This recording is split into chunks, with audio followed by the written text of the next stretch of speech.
Salete Discipuli, welcome back to story time. Today we are reading the story of Arachne. Couple of things that I want you to know before we start reading that one. You might know the story already. It's pretty famous. The story is a metamorphosis myth. Means that there's someone in the story changes their form, or something changes its form.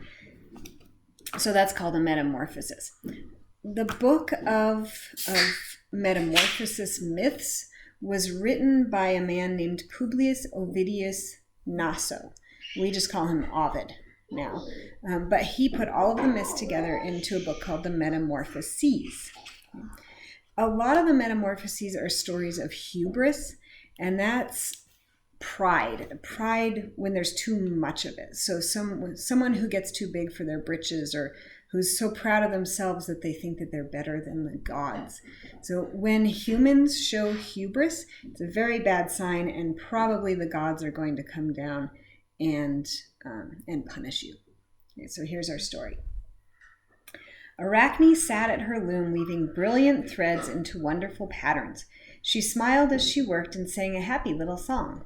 People in her village and from all over the country came to see the beautiful things this girl wove. Arachne loved hearing them tell her how clever she was. And she grew very conceited. There's hubris. I can weave patterns better than even the goddess Athena boasted, and she boasted to an old woman. Hush, Athena may hear you, whispered the woman. I don't care, said Arachne loudly. Now everyone knew that it was very dangerous to talk about the gods and goddesses. If they heard something they didn't like, they could play nasty tricks on people. At that moment, Athena appeared in the doorway of Arachne's house. Arachne leapt up from her loom and knelt in front of the goddess of weaving, looking proudly up at her. I think I heard you speak my name, said Athena. I've come to see your weaving. She smiled, but her voice was so icy. Everyone watching scurried away in fright. Athena looked at the weaving on the loom. Yes, she said, I have to admit, it's very good. Could you do better? Asked Arachne boldly.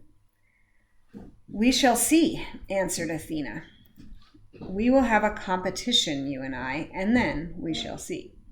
Athena and Arachne set to work at their looms, weaving away for days. They used the brightest threads and the most unusual patterns. At last, the two pieces were finished. They took them off the looms and laid them down side by side. Everyone came to admire them and tried to decide which was the best. Here's a picture. Athena stared at the two lovely pieces of weaving in silence. Then she screamed with rage. Although she would never admit it, she could see that Arachne's weaving was better than her own. She grabbed it and ripped it top to bottom. As you are so clever at weaving, she screamed at the terrified Arachne, you shall weave forever, and no one will ever want what you weave.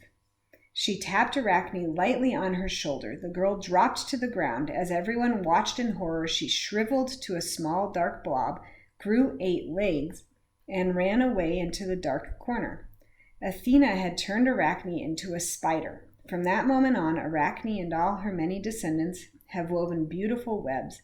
You may see them in dusty corners or sparkling with dew in the early morning.